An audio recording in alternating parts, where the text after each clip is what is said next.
We're given f of x is equal to x raised to the square root of x power. We want to find f prime of 4. So let's rewrite x raised to the square root of x power as e to ln of x raised to the square root of x power. So note here that x is equal to e to the ln of x.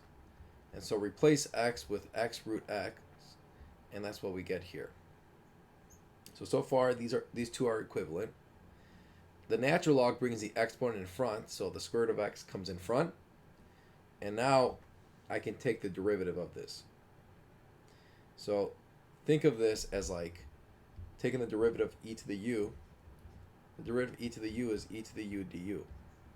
So e to the u is just the same thing. It's e to the square root of x times ln of x, and then multiplied by the derivative of the exponent. Now, what's the derivative of square root of x times ln of x? Here we have to use the product rule. So take the derivative of square root of x, that's 1 over 2 square root of x, times ln of x, plus the derivative of ln of x is 1 over x. Multiply that by the square root of x.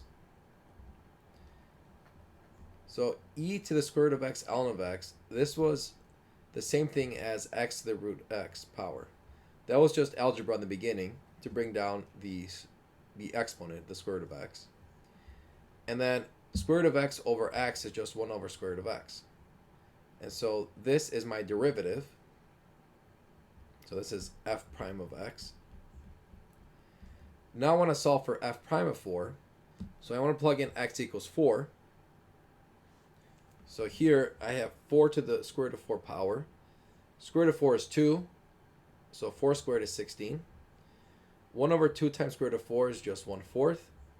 And then 1 over square root of 4 is a half. From here I'm going to distribute the 16.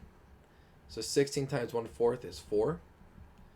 And that's ln of 4, plus 16 times a half is 8.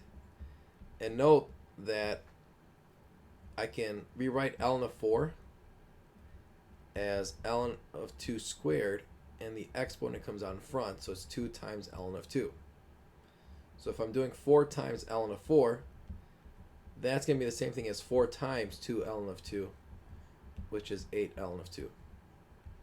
And that's how we got 8 ln of 2 here. And then 16 times a half is 8. So my final answer is 8 plus 8 times ln of 2.